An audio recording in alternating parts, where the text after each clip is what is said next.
Chers amis, bonjour. Nous nous retrouvons pour le dernier trimestre de l'année. Après un été bien chargé, nous avons commencé l'été avec notre première université des entrepreneurs mayennais. Une belle réussite, puisque nous avons réussi à mobiliser plus de 400 entrepreneurs mayennais pour cette première édition qui s'est faite sous le rassemblement de tous ceux qui soutiennent l'entreprise en Mayenne. Et ce succès nous invite évidemment à renouveler l'expérience par une deuxième édition qui aura lieu en juillet 2018. La deuxième partie de l'été a été marquée par l'université d'été du MEDEF qui avait pour thème « Y croire et agir ». Nous nous sommes rendus à Paris avec une délégation de 60 Mayennais, entrepreneurs mayennais, qui s'est vu réserver un accueil VIP, un accueil privilégié, qui nous a permis de faire de très belles rencontres et d'assister à des plénières formidables. Cette université d'été a été aussi marquée par la présence de nombreux candidats à l'élection présidentielle qui nous ont présenté leurs principales propositions. C'est vrai qu'aujourd'hui, la plupart des propositions sont très tournées pro-entreprise. La pédagogie de l'entreprise commence à marquer du terrain.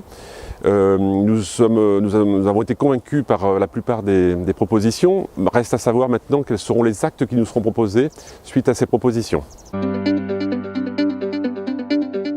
Enfin, notre rentrée en Mayenne est marquée par une reprise qui se confirme, une reprise lente qui se confirme, avec toujours des sujets de préoccupation, notamment le sujet de la pénibilité qui n'est à ce jour toujours pas traité. Nous sommes clairement dans une formalité dite impossible, avec des critères que nous pouvons difficilement appliquer. Donc nous resterons vigilants sur ce sujet-là pour les mois à venir.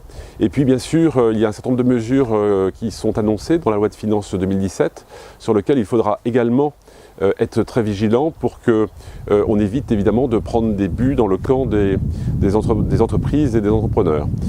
Le sujet du prélèvement à la source fait beaucoup débat actuellement. Vous savez que nous nous sommes opposés à ce dispositif, estimant qu'il y avait des modalités beaucoup plus simples à mettre en œuvre pour favoriser le prélèvement mensuel, plutôt que de laisser supporter aux entreprises la responsabilité de ce prélèvement avec nos salariés.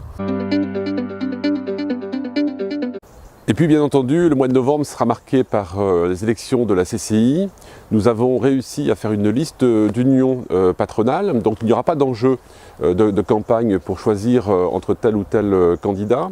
Mais bien entendu, l'enjeu principal est la mobilisation de tous pour qu'il y ait un vote massif pour légitimer bien sûr les élus consulaires qui vont porter le nouveau programme de la nouvelle mandature que nous soutenons sous la présidence du candidat Patrice Degnaud. Je souhaite à tous les entrepreneurs mayennais une bonne fin d'année, un bon dernier trimestre. Vive l'entreprise, vive la Mayenne!